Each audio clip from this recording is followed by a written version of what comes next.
જે પણ અમારા કાર્યકર્તાઓ છે બરાબર ને, જે કામગીરી કરવા માટે સક્ષમ છે અને જેને કામગીરી કરવું છે એને જ કામગીરી આપશું બરાબર. એમને હયો કરીને કોઈને આપશું નહીં. જે લોકો જવાબદારી નિભાવી શકતા હશે એ જ વ્યક્તિને કામગીરી અમે આપશું બરાબર. આયા કઈ હોદ્દાનું મહત્વ નથી.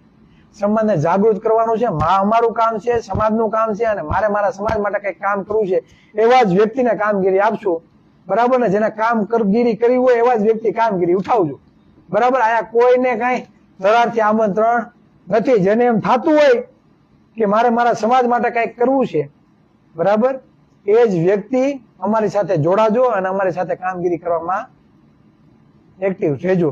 અને ઘણા વ્યક્તિને એવું થતું હોય કે ચિરાગભાઈ મારા સંબંધી છે, મારા મિત્ર છે, ચિરાગભાઈ સારું કામ કરે છે અને અમારા કામગીરીમાં ચિરાગભાઈ કામમાં આવ્યા છે તો અમારી સાથે જોડાજો. તો અમે જે પોસ્ટ મૂકીએ છીએ તે શેર કરજો.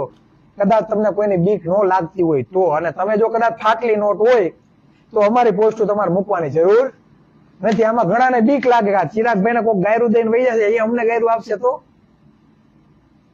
જે મહામાનવોએ ક્રાંતિ કરી છે ને ઇતિહાસ વાંચીને તમે જોજો. એના માટે આપણે છે ને અત્યારે જે લોકો કદાચ વિરોધ કરે ને 1% નથી. જે પણ મિત્રો અમારી સાથે જોડાવા માંગતા હોય ટૂંક સમયમાં તાલુકા વાઇઝ અમારી ટીમ તૈયાર થશે અને દરરોજ દરેક ગામમાં અમારી મીટિંગ થાય. દરરોજ દરેક તાલુકામાં એક ગામમાં અમારી મીટિંગ થાય એવું પણ આયોજન છે. અને દર અઠવાડિયે દરેક ગામમાં એક આપણી કોળી સભા થાય તેનું પણ આયોજન છે. અને કોળીના જે પણ લોકો જાગૃત થશે તે તેના ગામના ઓબી સમાજ SC સમાજના લોકોને પણ જાગૃત કરે બરાબર. એટલે પહેલો પ્રાયો આપણા સમાજમાં થશે, બીજો OBC-માં ને ત્રીજો બહુજન સમાજમાં.